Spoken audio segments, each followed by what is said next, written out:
બંસી વિભૂષિત કરા નવનીરદા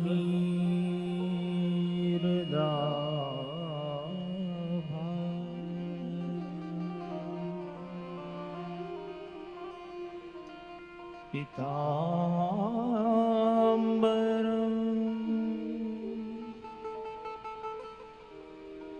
તરુણબિંબ ફલાધરોષ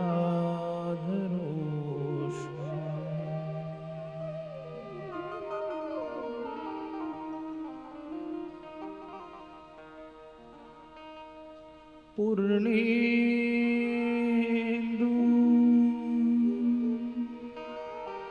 સુંદર મુખાંદર વિંદને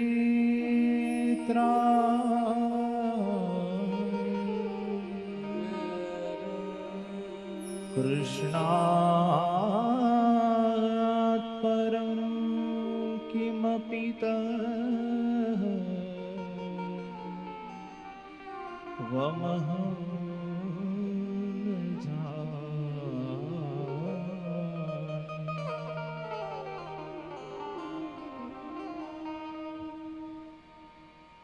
સીતાંબરમ નૈષ્ટિકવર્ણિવેશમ પિતાંબરમ તમ નટવર્યવેશમ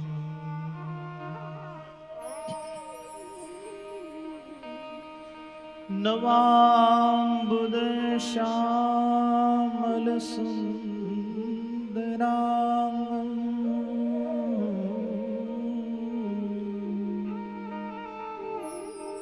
વંદે હરિધરમસ્તં ચક્રુષ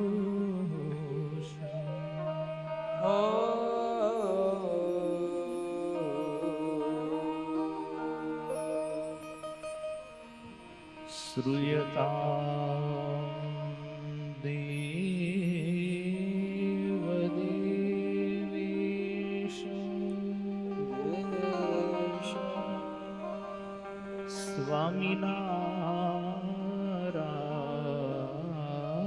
સ્વામિનારાયણ પ્રભુ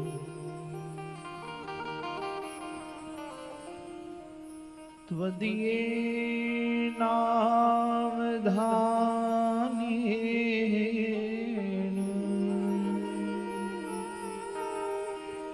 કથયિષ્યે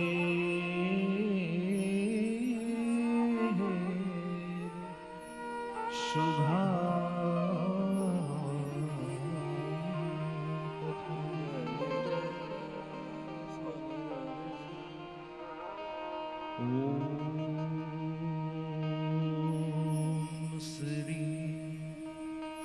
સ્વામિનારાયણાય નમો નમઃ.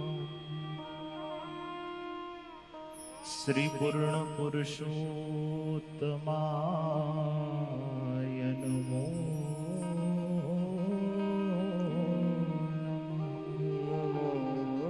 નમઃ. શ્રી સહજાનંદ સ્વામીને નમો.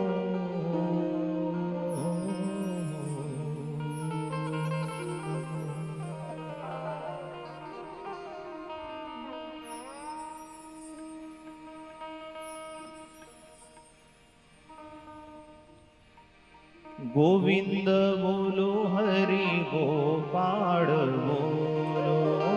ગોવિંદ બોલો હરિ ગોપાલ બોલો. ગોવિંદ બોલો હરિ ગોપાળ બોલો. ગોવિંદ બોલો હરિ ગોપાલ બોલો. રાધા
નારાયણ બોલો સ્વામી નારાયણ સ્વામી નારાયણ સ્વામી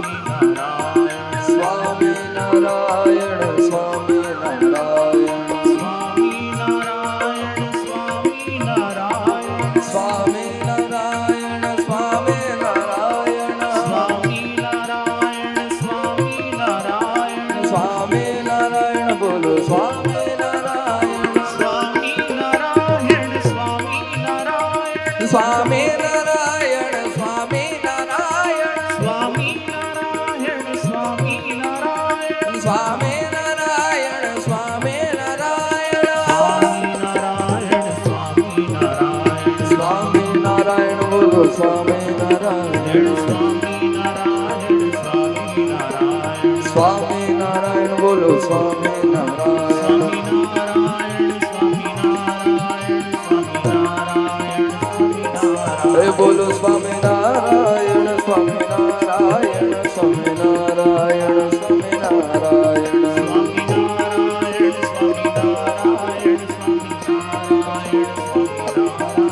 સ્વામી નારાયણ સ્વામી નારાયણ સ્વામી નારાયણ સ્વામી નારાયણ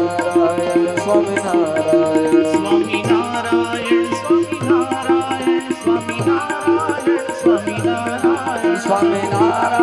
સ્વામી નારાયણ સ્વામી નારાયણ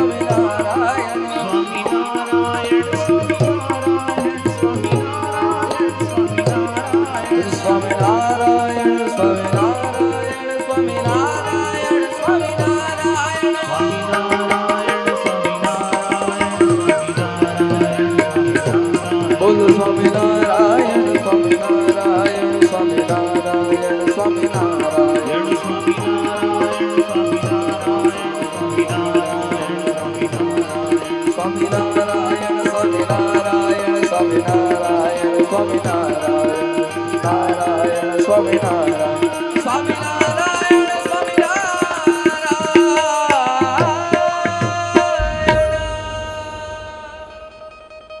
બોલો સ્વામિનારાયણ ભગવાન ભગવાનની જય શ્રી નારાયણ મુનિ દેવ દેવની જય શ્રી રાધારમણ દેવ દેવની જય શ્રી રાધા વિહારી લાલ લાલ કી જય શ્રી લક્ષ્મી નારાયણ દેવ દેવની જય શ્રી નર નારાયણ દેવ દેવની જય શ્રી મદન મોહનજી મહારાજ શ્રી ગોપીનાથજી મહારાજ શ્રી રામચંદ્ર ભગવાન કી જય શ્રી કૃષ્ણ કનૈયાલાલ કી શ્રી સિદ્ધેશ્વર મહાદેવ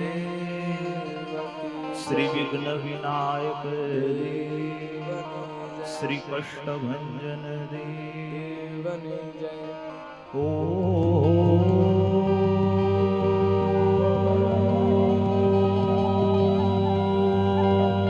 નમઃ પાર્વતી પતય હર હર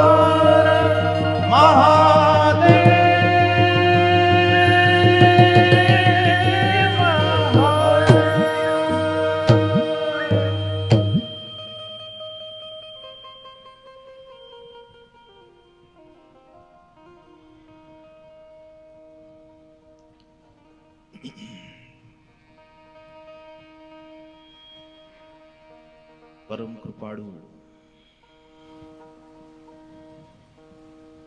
પરમ ધેય સ્વરૂપ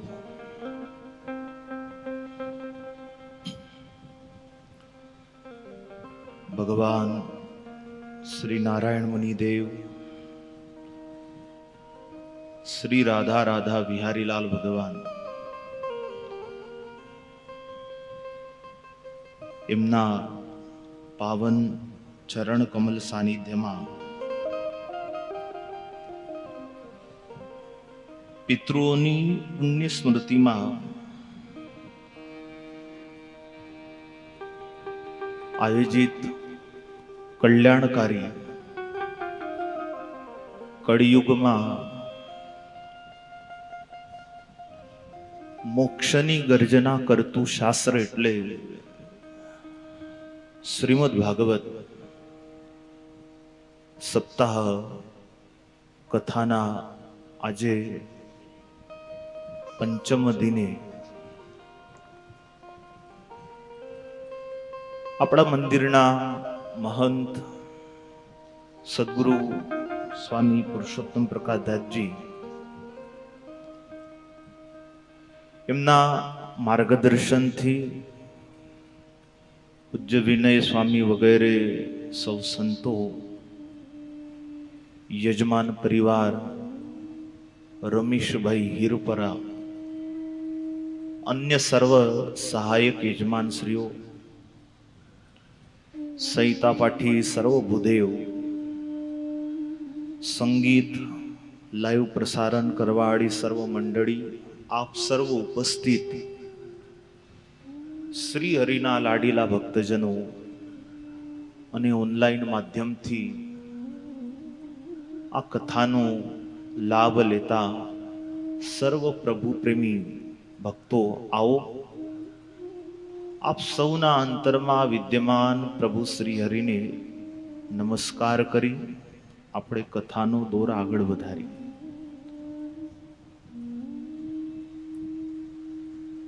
ગઈકાલે ભગવાન કૃષ્ણ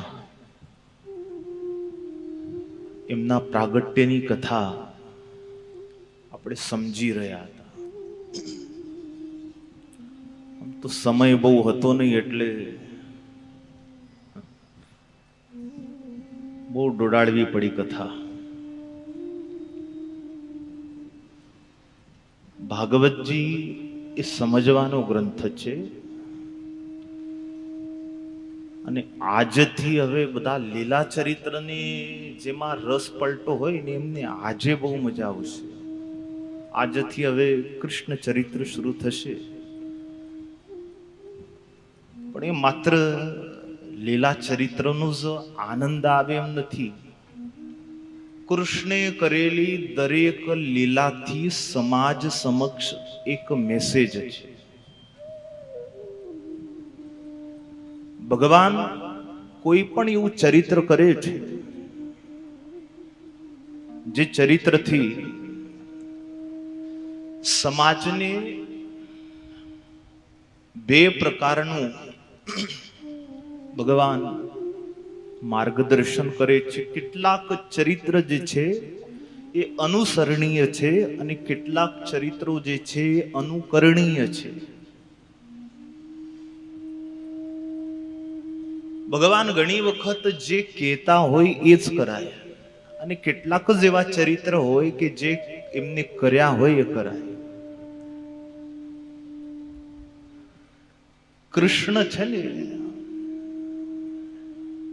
દ્વાપર યુગમાં જ્યારે આવ્યા ત્યારે એવું નક્કી કરીને જ આવ્યા હતા ભગવાન કે આ વખતે સીધાની સાથે સીધા અને જે સેજ વાકો ચાલશે એની સાથે વાકા. ભગવાન કૃષ્ણની વૃષભ લગ્નની કુંડળી છે. વૃષભ લગ્નમાં જો લગ્નમાં જ ચંદ્રમાં બેસી જાય તો પછી એનું મન બહુ પાવરફુલ હોય. કૃષ્ણની કુંડળીના વૃષભ લગ્નમાં જ એના ચંદ્રમાં બેઠા છે. ભગવાન જ્યારે પ્રગટ થવાના હતા ત્યારે બધા જ ગ્રહોની મીટિંગ થયેલી કે આ વખતે આપણે ભગવાનની કુંડળીમાં એવા સ્થાને બેસી જવું છે કે રામચંદ્રજી વખતે જે એમને સહન કરવું પડ્યું, જો કે ભગવાનની એક લીલા જ હતી, પણ આ વખતે પ્રભુને એટલું દુઃખ પૃથ્વીવાસીઓ માટે થઈને ન સહન કરવું પડે. આ વખતે એકદમ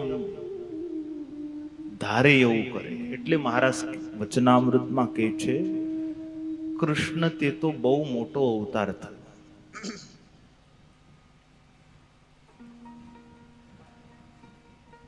ભગવાન આવ્યા ભગવાનના સ્મરણમાં વસુદેવ દેવકીજી જાગી રહ્યા હતા. આખું મથુરા નગર મોહન નિંદ્રામાં સૂતું હતું. કોઈ જ જાગતા નહોતા. પેરો સખત હતો. 2 ની જગ્યાએ 4 ઊભા હતા, 4 ની જગ્યાએ 8 હતા, 8 ની જગ્યાએ 16 હતા. બધા હોઈ ગયા હતા. મોહન ઇન્દ્રામાં જે જાગે છે એને જ ભગવાનના દર્શન થાય છે. આ મોહન ઇન્દ્રા કઈ? રાત્રે સુવો છો એ મોહન ઇન્દ્રા એટલે દેખા દેખીમાં પડવું, એ જ મોહન ઇન્દ્રા છે. એવા લોકો જાગે છે છતાંય સૂતા છે. પરિવર્તનશીલ આ જગતમાં પોતાનું ધાર્યું કરવા જે જાય છે એ બધા મોહન ઇન્દ્રામાં ફસાયા છે. સિવાય વસુદેવજી અને દેવકી માતા જેવા કેટલાક જ વિરલા હોય છે કે જે આ જગતમાંથી વૃત્તિને પાછી વાળી અને પ્રભુનું પ્રાગટ્ય થાય એટલા માટે સ્મરણ કરતા.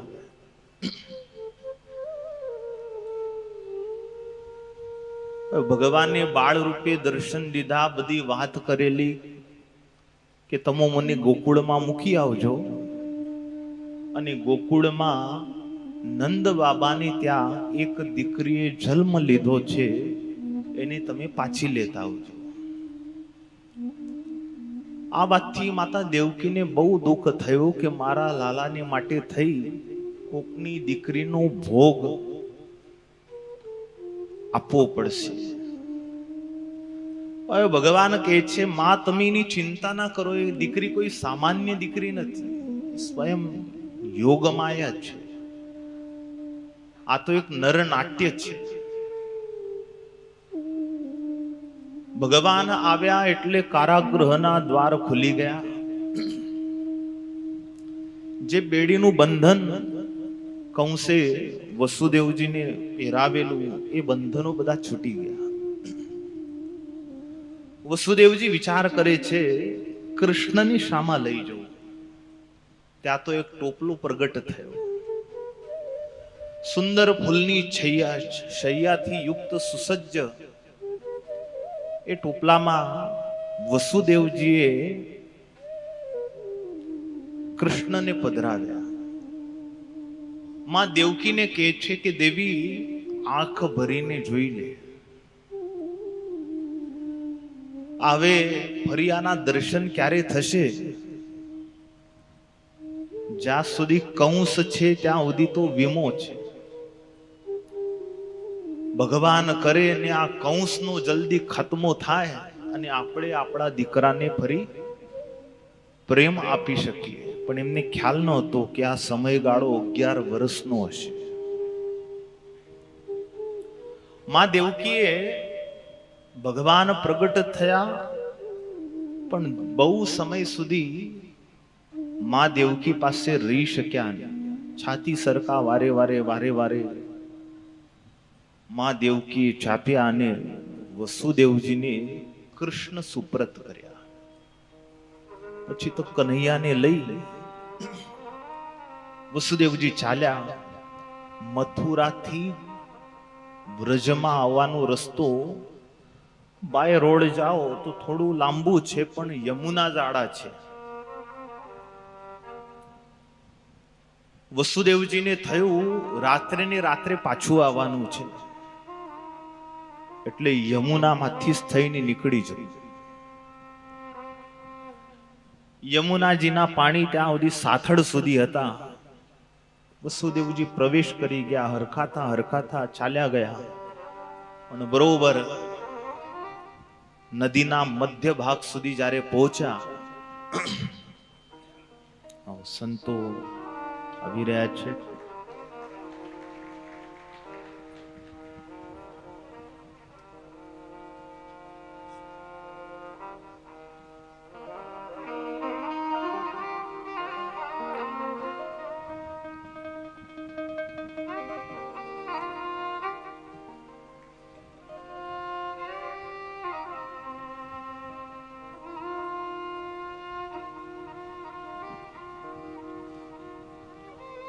હરે.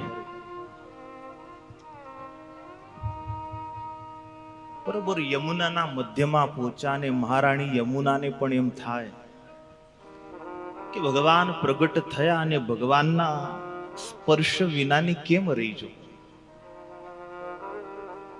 એટલે જોત જોતામાં યમુનાજીને એટલું પૂર આવ્યું, ધીરે ધીરે ધીરે ધીરે પાણી વધવા લાગ્યું, સાતળથી પેટ સુધી, પછી ધીરે ધીરે છાતી સુધી, અને પછી તો કંઠ સુધી છેક પાણી આવી ગયું. વસુદેવજી મૂંઝાણા. કોણ જાણે આગળ હજી કેટલું ઊંડું હશે. વસુદેવજી ગભરાયા જોઈને ભગવાનને થયું કે આ યમુના બહુ ઉતાવળી થઈ રહી છે. એટલે ટોપલામાંથી પોતાનું ચરણ બહાર કાઢી યમુનાના જળને ભગવાને જ્યાં સ્પર્શ કર્યો, પૂરનું પાણી જે હતું એ પાછું ઉસરી ગયું, શાંત થઈ ગયું. વસુદેવજીને આ કોઈ આશ્ચર્યથી કમ ના લાગ્યું. હમણાં તો કંઠ સુધી આવ્યું હતું, હમણાં પાછું સાતડ સુધી આ થઈ ગયું. ભગવાન ઉપર શ્રાવણ મહિનો એટલે ઝરમર ઝરમર વરસાદ વરસી રહ્યો હતો. એટલે શેષને થાય લાવને ભગવાનને માથે છત્ર ધરો. કારણ કે ભગવાનનું એક લક્ષણ છે. આમ તો મહારાજે રાજા રૂપે ને સાધુ રૂપે એના લક્ષણ, સાધુ રૂપે 30 કયા છે ને રાજા રૂપે 39 કયા છે. પણ એમાં કેટલાક એવા લક્ષણો છે કે જે બેમાં હોય, ભલે રાજા રૂપે હોય કે સાધુ રૂપે. એક તો શેષ શાહી પર્યંતમ, શેષ ઉપર જે શયન કરી શકે એ જ ભગવાન. શેષ ઉપર અન્ય કોઈથી શયન થતું નથી. બીજું ભૃગુલાંછનત્વમ, એ પછી રાજા રૂપે હોય કે સાધુ રૂપે હોય એની છાતીની વિશે ભૃગુલાંછન ચિહ્ન હોય. ત્રીજું શ્રીવત્સ ચિહ્ન ધારકત્વમ, આમ સુવર્ણની 7 લખેલી જે રેખ છે એ ભગવાનની જમણી બાજુ છાતીમાં હોય છે. ત્યાં લક્ષ્મીજીનો વાસ છે. કૌસ્તુભ મણિ ધારકત્વમ, સમુદ્ર મંથનની કથાનો સમય મળ્યો નહીં, પણ કૌસ્તુભ મણિ જ્યારે નીકળ્યો ત્યારે કૌસ્તુભ મણિને લેવા બધાએ ધોળાધોળ કરી કે આ મણિ અમે લઈએ, અમે લઈએ. ભગવાન ઉભા હતા, મંદ મંદ હસતા હતા. જાઓ કે છે લઈ લે, જેને લેવો હોય લઈ લે. બધા જ દેવતાઓ ગયા લેવા, દૈત્યો ગયા, ઋષિ મુનિઓએ પણ પોતાનું સામર્થ્ય અજમાઈ જોયું. પણ એ મનીનો ભાર જ એટલો બધો હતો કે ભાર કોઈથી સહન થયો નહીં. બધા પાછા ફર્યા. એ કૌસ્તુભ મણિ આપ મેળે જ ભગવાનની છાતી ઉપર આવીને સ્થિર થઈ ગયો. આ કૌસ્તુભ મણિ એટલે શું? તો વૈજ્ઞાનિકો જેની યુનિવર્સલ કહે છે. અનંત અનંત બ્રહ્માંડો એ પણ જેમાંથી ઉદ્ભવે છે. એ જે અનંત અનંત બ્રહ્માંડોમાં રહેલા અનંત અનંત જીવોના કર્મોનો ભાર એ તમામ જીવોને જે ધારણ કરી શકે છે એ જ કૌસ્તુભ મણિને ધારણ કરી શકે છે. અને એવા એક માત્ર ભગવાન છે. તો એવા કેટલાક ચિહ્ન છે જે પછી ભગવાન સાધુ રૂપે હોય કે રાજા રૂપે. એક ભગવાનનું લક્ષણ એ પણ છે નીલવર્ણ. જેમ કે એભલ બાપુ સ્તુતિ કરતા કહે છે, સીતાંબરમ નૈષ્ટિક વર્ણિ વેશમ પીતાંબરમ તમ નટવર્ય વેશમ. બંનેની સ્તુતિ કરી પણ બંનેને પાછી ઉપમા એક સરખી આપે છે. શું? તો નવાંબુદ શ્યામલ સુંદરાંગમ. એક સીતાંબર છે, એક પીતાંબરને ધારણ કરનારા છે. સીતાંબરને ધારણ કરનારા સહજાનંદ સ્વામી અને પીતાંબરને ધારણ કરનારા કૃષ્ણ ભગવાન. બંનેને વંદના કરી, પણ બંનેને પછી એક સાથે વંદના કરતા કે છે નવામ બુદ્ધ શ્યામલ સુંદરાંગમ. બંને વર્ણે કરીને કેવા છે તો મેઘ સમાન શ્યામ વર્ણવાળા છે. આ લક્ષણોમાં એક લક્ષણ એ પણ દેખાડ્યું છે કે જે મેઘ સમાન વર્ણવાળા હોય એ જ ભગવાન. એવો વર્ણ ભગવાન સિવાય પાછો કોઈનો હોતો નથી. તો ભગવાને પોતાનું ચરણ બહાર કાઢી યમુનાને જા સ્પર્શ કર્યો, પાણી બધું ઓસરી ગયું. અને પછી નંદ બાબાને ત્યાં ગોકુળમાં વસુદેવજી આવ્યા. ત્યાં બધા હોતા છે. ભાગવતજીનો ગ્રંથ એ સમાધિ ભાષાનો ગ્રંથ છે. માં યશોદાએ એક દીકરીને જન્મ આપ્યો, પણ યશોદાજીને જ ખબર નથી કે મેં દીકરીને જન્મ આપ્યો. વસુદેવજી ત્યાં આવ્યા. યશોદાની બાજુમાં બાળકીના રૂપમાં જે યોગ માયા પ્રગટ થયેલા એમને વસુદેવજીએ જોયા. ત્યાં પોતાના પુત્રને કહેતા કૃષ્ણને ત્યાં પધરાવ્યા, પણ એ બાળકીને લેતા લેતા વસુદેવજીને દુઃખ તો થયું. વસુદેવજીને થાય કે આપણા દીકરા માટે થઈને કોકની દીકરીનું બલિદાન આપવું પડશે. વસુદેવજી ધર્માત્મા છે. જે ખરા વૈષ્ણવ હોય એ બીજાને દુઃખી જોઈ શકતા નથી. પણ હવે ભગવાને કહેલું એટલે પછી વસુદેવજીએ ટોપલામાં યોગ માયા કહેતા એ બાળકીને મૂકી અને પાછા વસુદેવજી કારાગૃહ તરફ આવ્યો. હવે યોગ માયાને લઈને આવ્યા એટલે પેલા જે બંધનો બધા છૂટી ગયા હતા એ પાછા માયાથી બંધનો પાછા આવ્યા. ભગવાનને રાખો તો બંધનો છૂટે છે, ને ભગવાન દૂર થાય ને માયાને રાખો તો બંધનો પાછા આવે છે. ભાગવતજી એ કથાને દેખાડે છે. સુખદેવજી કહે છે કે રાજા, હવે હું તને ભગવાન ગોકુળમાં ગયા અને ત્યાં જે નંદ મહોત્સવ થયો એની કથા કહું. કૃષ્ણ ગોકુળમાં આવ્યા. 1 કલાક, 2 કલાક, 3 કલાક, 4 કલાક થવા આવ્યા. ભગવાન કહે છે કમાલ છે, 4 કલાક થયો અહીં આવ્યો છું, ના તો કોઈનું ધ્યાન છે મારી પાસે, ના કોઈ મને બોલાવે છે. આ લોકો ખરેખર સૂઈ ગયા છે. ભગવાનને થાય લાવો આ લોકોને જગાડું. એટલે ભગવાને રોવાનું ચાલુ કર્યું, અને જેવી રોવાની કિલકારી વાગી, માં યશોદાજી હોતા હતા ને આમ પડખું ફેરીને જોયું. ઓહો, સુંદર શ્યામ સુંદર લાલાની જ્યારે યશોદાજીએ જોયા અને યશોદા મૈયાના આનંદ તો પાર રહ્યો નહીં. માં યશોદા ખુદ આશ્ચર્ય પામ્યા. કમાલ છે, આનો જન્મ થયો ને મને ખબર નહીં. કૃષ્ણની બધી કથાઓ બધી એવી અટપટી છે. હવે ત્યાં પછી આપણે સ્વીકારી લેવું પડે, ત્યાં બુદ્ધિને તાણ ન પાય. કારણ કે ભાઈ ભગવાન છે ને કરતું અકર્તું અન્યથા કરતું સમર્થ છે, બધું જ કરી શકે છે. યશોદાજીએ લાલાને પ્રથમ વખત જોયો ને જોતા જ રહી ગયા. નંદ બાબાના બેન સુનંદાજીએ જોયો, સરસ લાલાનો જન્મ થયો ને એને આનંદનો પાર ન રહ્યો.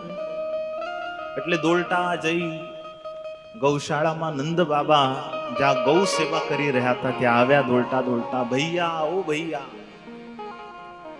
નંદ બાબા ગોદોહન કરતા હતા. કે છે શું થયું, બોલતો ખરી. અરે ભૈયા સાંભળો, અરે પણ બોલતો ખરી, શું આટલો બધું તને આનંદ છે, આટલી હરખમાં કેમ છો? તો કે છે ભૈયા વાત જ એવી છે. એ શું વાત છે? કે ભૈયા આપકો લાલો भयो है. અને આ સમાચાર જ્યાં નંદ બાબાએ સાંભળ્યા ત્યાં પેલા બધા પાત્ર મૂકી દીધા. વિશ્વાસ થયો નહીં એટલે કે છે શું બોલી તો કે આપકો લાલો ભયો હૈ. અરે ભૈયા બહુ સુંદર હૈ લાલા. અને નંદ બાબા હરખાતા હરખાતા એવા ગળામાં રહેલી મોતીની માળા તરત જ આપી દીધી સુનંદાજી. બધા કામ મૂક્યા પડતા નંદ બાબા પહોંચી ગયા ઘરે.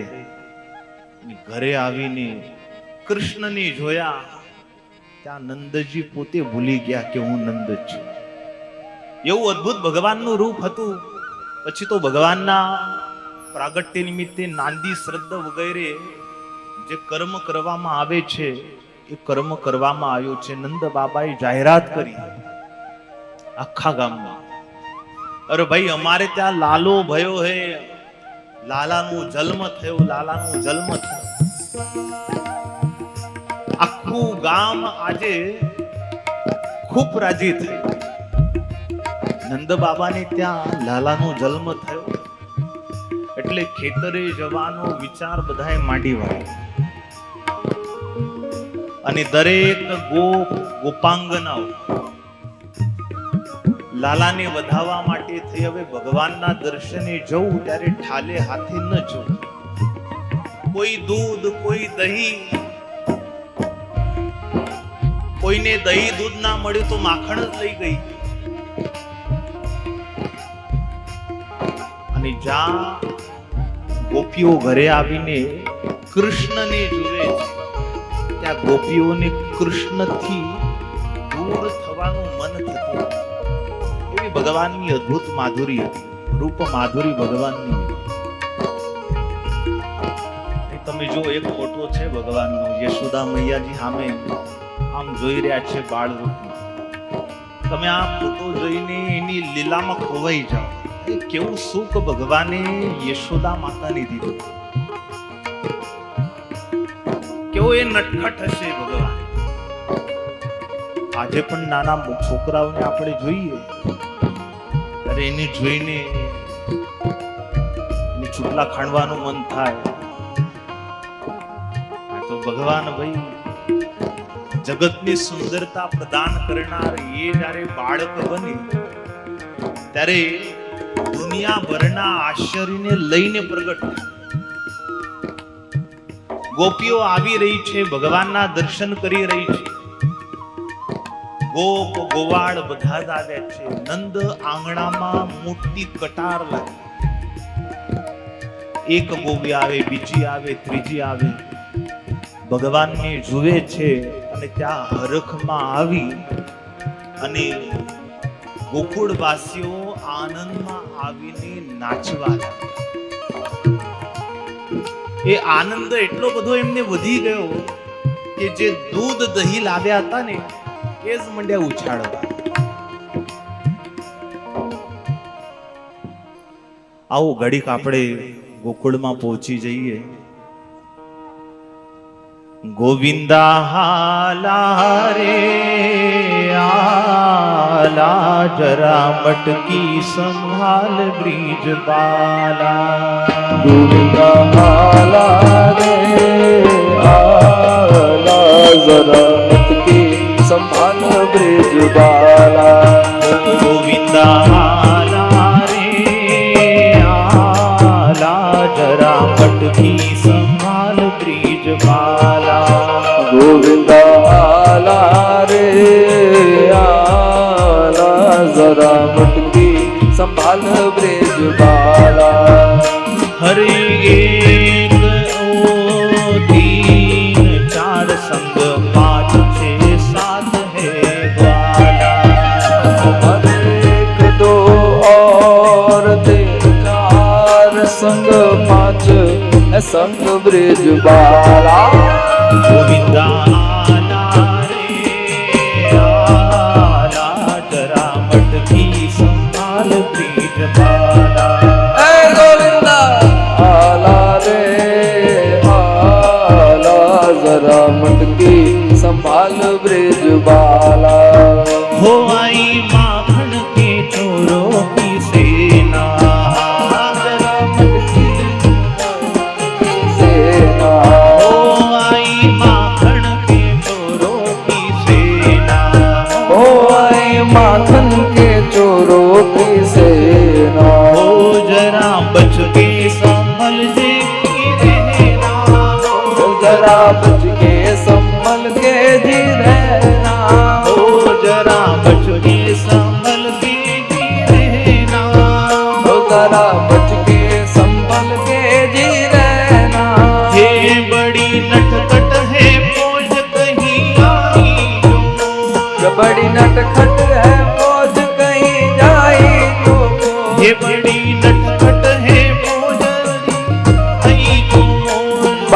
नटखट है मौज कहीं आई जो ये नहीं बचने का, ये नहीं बचने का कोई भी ताला ताला गोविंदा आला रे आला जरा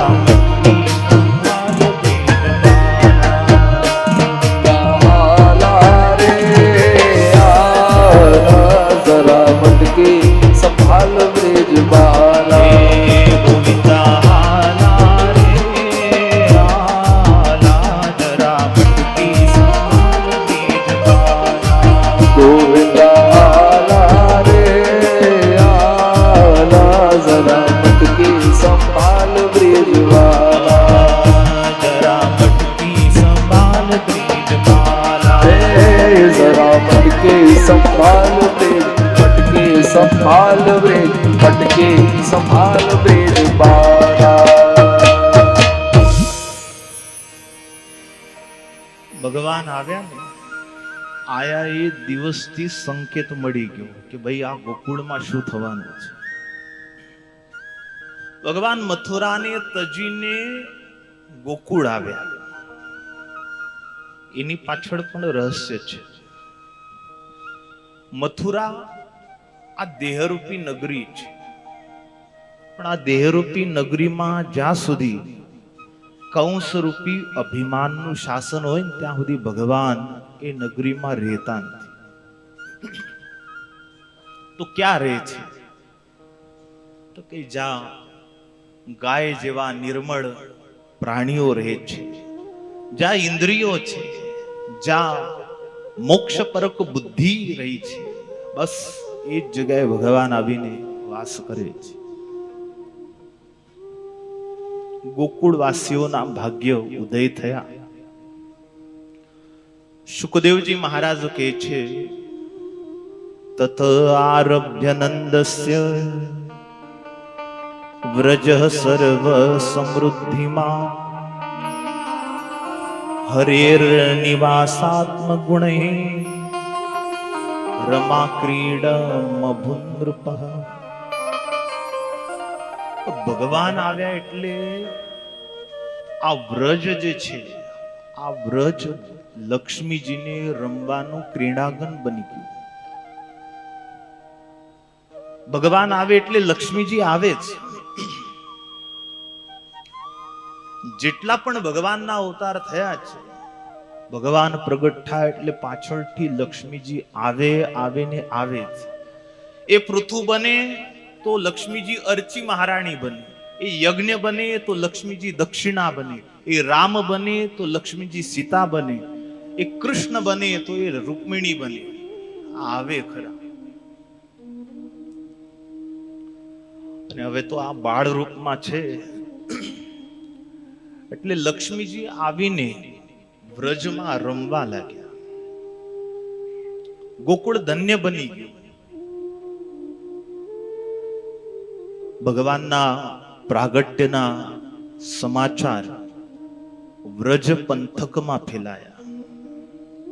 બધા જ આવીને નંદ બાબાને બધાઈ આપે છે. નંદ બાપા પાછા બધાઈને આનંદ આપે છે.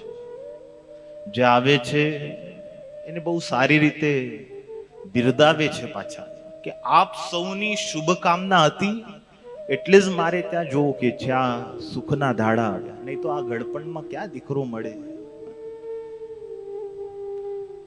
એમાં એક બુદેવ આવ્યા કે છે, બાબા તમારે ત્યાં દીકરાનો જન્મ થાય ને એટલા માટે સંતાન ગોપાલ નામનો જપ કરતો હતો. નંદ બાબા કે તમારી વાત સાચી છે, કે છે તમારા જાપ ફળીભૂત થયા. આજે મારે ત્યાં કે છે લાલાનો જન્મ થયો. નંદ બાબા એટલા બધા રાજી થઈ ગયા કે 10,000 ગાયોનું દાન દીધું પેલા ભૂદેવને. 10,000 ગાયોને લઈ ભૂદેવ ગયા. આટલી બધી ગાયો, આવું મોટું ગૌધન લઈને જે આવે, કેટલીક પોતાના ખડામાં ગૌશાળામાં બાંધી, 10,000 એટલે કઈ નાનો આંકડો છે. કેટલી બધી ઘરના આંગણામાં લઈ આવ્યા, ત્યાં બંધી, તોય વધી તો કેટલી ઘરમાં જવા દીધી. ગોરાણી ઘરે હતા નહીં એટલે બધું આ કાર્યક્રમ થઈ ગયો. તો પછી જયારે ગોરાણી આવ્યા બહાર કામ પતાવી અને જુએ છે તો નરી ગાયો, ગોમૂત્ર, છાણ, અને આ જોઈને પછી ગોરાણીનો પિત્તો ગયો. સામે ગોર મળ્યા એવા ખીજાય, આ હું બધું માંડ્યું છે, આ ગાયો ક્યાંથી આવી? અરે કે છે તને ખબર નહીં, નંદ બાબાને ત્યાં છે ને લાલાનો જન્મ થયો તો નંદ બાબાએ 10,000 ગાયોનું દાન દીધું. અરે ગાયોનું દાન દીધું બરાબર છે, ગાયોને ઘરમાં બંધાય? અરે કે છે 10,000 ગાયોનું દાન દીધું. અરે તોય કે છે 10,000 ગાયોનું દાન દીધું તો શું ઘરમાં ગાયોને બંધાય? બુદ્ધેવ વિચાર કરવા લાગ્યા, હવે તો મારી પાસે જવાબ નથી, એટલે હવે યુક્તિ કરવી પડશે. અને પછી ધીમે રહીને બ્રાહ્મણ દેવ બોલ્યા કે આમાંથી 1000 ગાયો છે ને તારા પિયરે મોકલવાની છે. અને ગોરાણી ખીજાઈ ગયા હતા ને આ 1000 ગાયો પિયરે મોકલવાની વાત સાંભળી એટલે પેલો જે કોપ છે ને એકદમ શાંત થઈ ગયો. તો બરાબર કે છે, તો પછી આ સાફ સફાઈ હું કરી લઈશ, એની ચિંતા નહીં. ભગવાન આવ્યા એટલે વ્રજમાં બધાયને સુખ થયું. દૂધ દહીં ઉછળ્યા, માખણ ઉછળ્યું.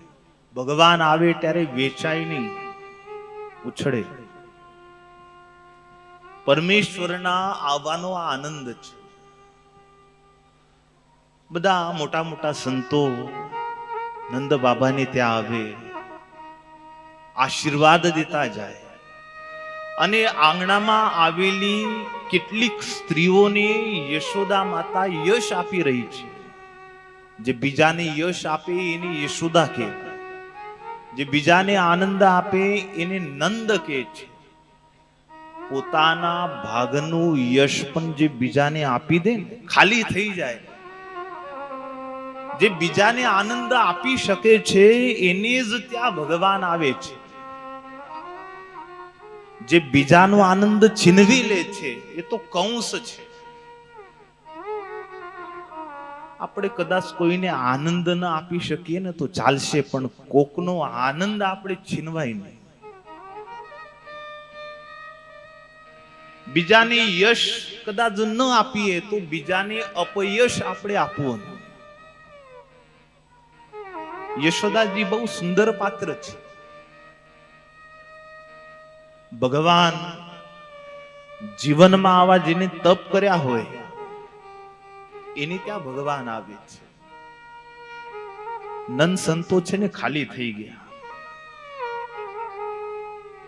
ભગવાનને વારે વારે પ્રાર્થના કરતા ગયા કે રખે ને કોઈ ગુણનો અમને અહમ આવે. મુક્તા આનંદ મદન મોહન પર બાર બાર બલ જાય. બ્રહ્મ મુનિ કહે તન ધન ધામ તારા નામ પર વારી. કોઈ એવો ગુણ અમારામાં વિશેષ રાખશો નહીં કે જે ગુણ તમારાથી દૂર લઈ જાય. અન્યથા છે ને ગુણ ભારરૂપ થઈ જતા હોય છે. જેને આવી રીતનું ત્યાગ રાખ્યો છે એના જીવનમાં ભગવાન આવ્યો છે. ભગવાન 5 દિવસના હતા ને એ દિવસે ગોકુળમાં જોગી લીલા થઈ. જોગી લીલા અદ્ભુત છે. મૂળ ભાગવતજીમાં નથી, પરંતુ અન્ય બ્રહ્મ વૈવર્ત પુરાણ આદિ ગ્રંથોના માધ્યમથી કથાકારો મહાદેવજી વ્રજમાં ભગવાનના દર્શને આવ્યા એની કથા કરતા હોય છે. આપણી પાસે સમયનો આમય અભાવ છે એટલે ભગવાનની જોગી લીલાને, શિવજીને અને ભગવાનની બેને વંદન કરીને આગળ વધી જઈએ. હવે ભગવાન 6 દિવસના થયા. 6 દિવસનો જીવ જ્યારે થાય છે ત્યારે વિધિ એના કપાળમાં લેખ લખવા આવે છે. એક બાજુ ભગવાન 6 દિવસના થયેલા ને નંદ બાબા બહુ આનંદમાં હતા, એટલે મથુરામાં કંસને કર આપવા ગયેલા. આ વખતે વધુ કર લઈ ગયા હતા.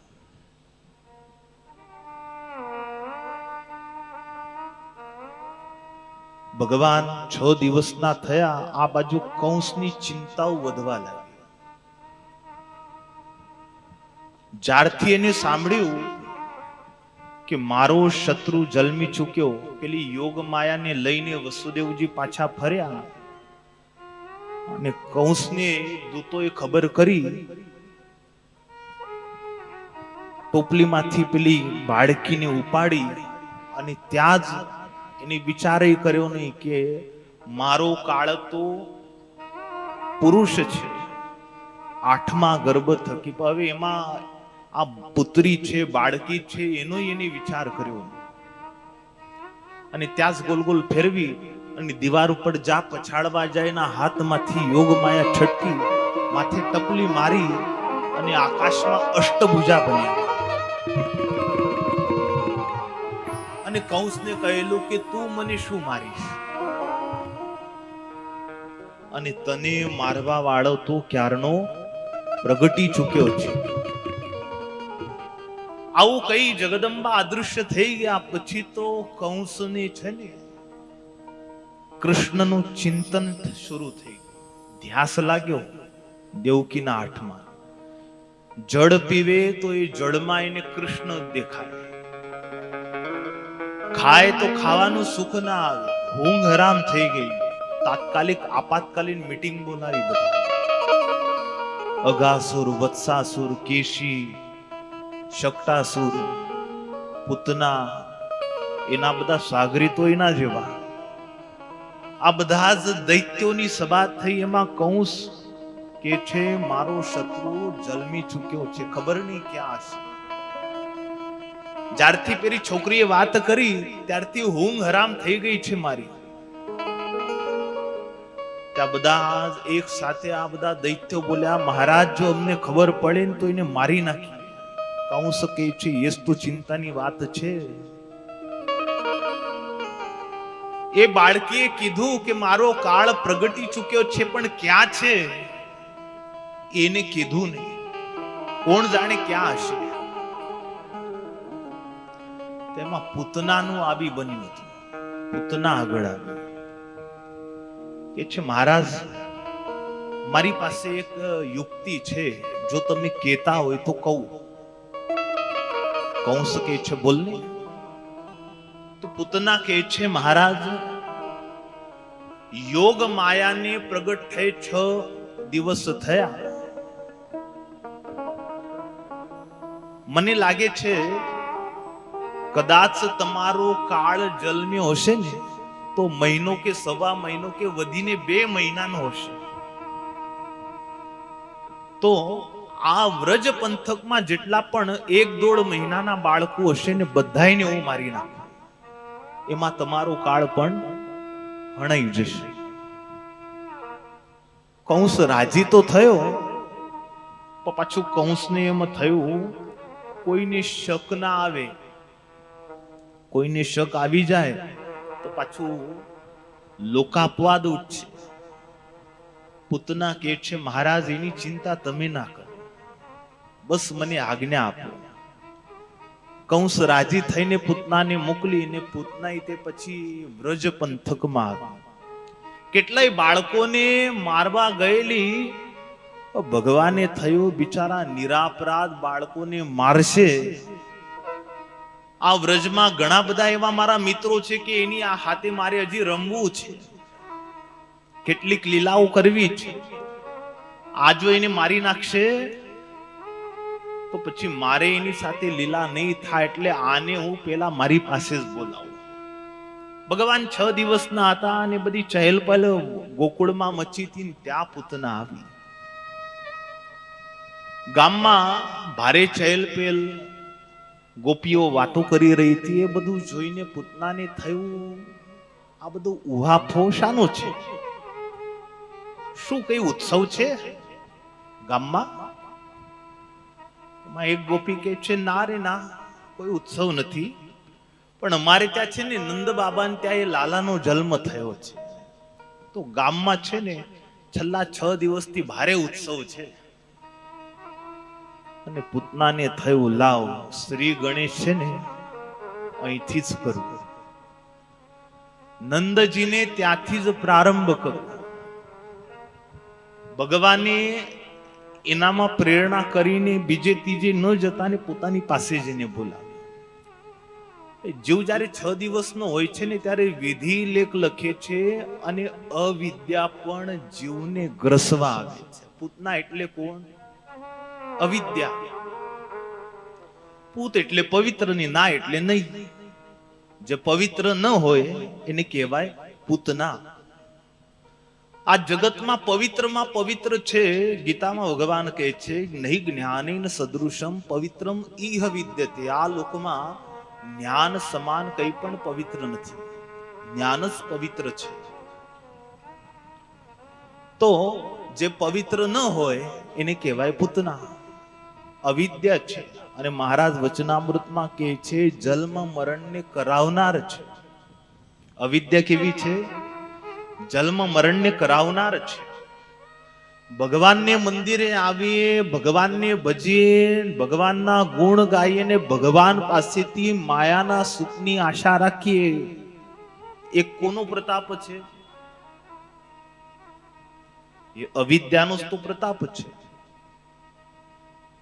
કે ભગવાનને ચરણે ગયા પછી પણ આ જીવ મિથ્યા નશ્વર માયાના સુખની ભગવાન પાસે કામના કરે છે.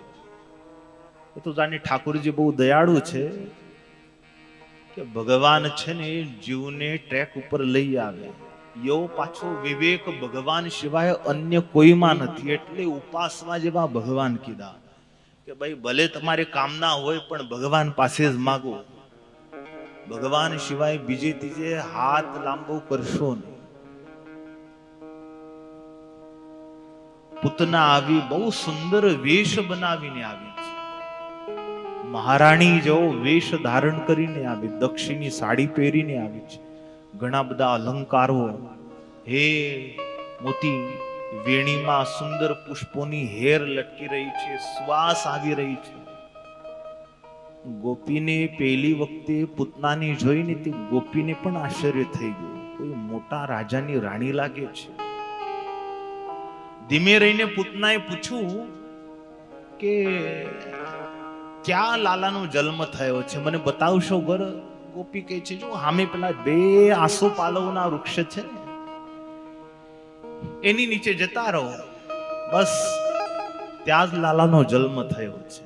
આ બાજુ વસુદેવજી કંસને કર આપવા ગયેલા,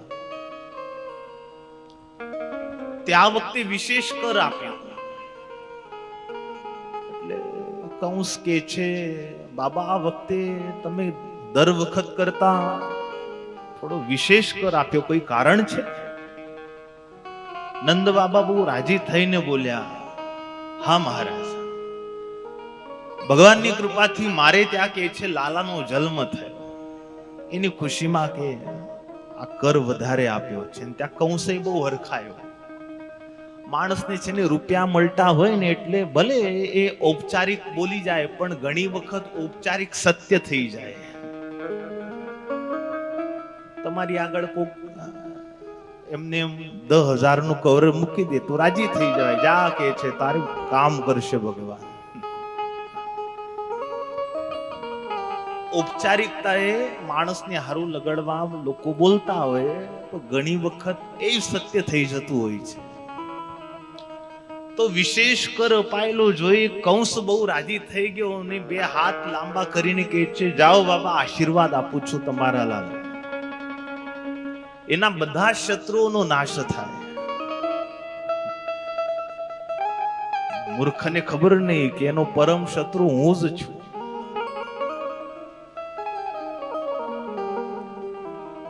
પછી તો નંદ બાબા પોતાના મિત્ર વસુદેવજીને મળવા ગયા, બધી વાત કરી, કુશળ મંગળ પૂછ્યા. બધી વાત થઈ અને એમાં વસુદેવજી નંદ બાબા સામું જોઈ રહ્યા ને કે છે, બાબા મારું અંતર મને એમ કે છે કે તમારા ગોકુળ ઉપર કોઈ મોટી વિપદા આવી છે, તમે જલ્દી સીધા હોયથી. એ વખતે મોબાઈલ તો હતા નહીં કે ભાઈ ગોકુળમાં શું હાલી રહ્યું છે. એ વખતે લોકોના મન જ એટલા પવિત્ર હતા કે એમને એ અણસાર મળી જતા, શું ઘટિત થવાનું છે એ ખ્યાલ આવી જતો. હૃદય એટલા પવિત્ર હતા. વસુદેવજી બોલતા હોય, વસુદેવ જેવા ધર્માત્મા, એટલે નંદ બાબા પણ પછી તો ચોંકી ગયા. એમને ખ્યાલ હતો કે વસુદેવજી ક્યારે મિથ્યા બોલે ને. કોણ જાણે, ભગવાન જાણે શું વિપદા આવી હશે. નંદ બાબા તો ગભરાય, પછી તો નમસ્કાર કરીને ઉતાવળે નીકળ્યા. હરિસ્મરણ ભગવાનનું સ્મરણ કરતા કરતા નંદ બાબા નીકળ્યા. હરિસ્મૃતિ સર્વ વિપદ વિનશ્યતિ. સંતો એવું કહે છે, જ્યાં સુધી ભગવાનનું સ્મરણ કરો ત્યાં સુધી વિપદાઓ નહીં આવે. ભગવાનનું વિસ્મરણ થાય એટલે વિપદાઓ ચાલુ થાય. એટલે કાયમ ભગવાનનું સ્મરણ કરવું. હરિસ્મરણ. ભગવાનનું નામ લેતા લેતા નંદ બાબા ઉતાવળા નીકળ્યા. આ બાજુ પૂતના આવી અને જેવી આવી એવી જ યશોદા મૈયા પાસે પહોંચી ગઈ.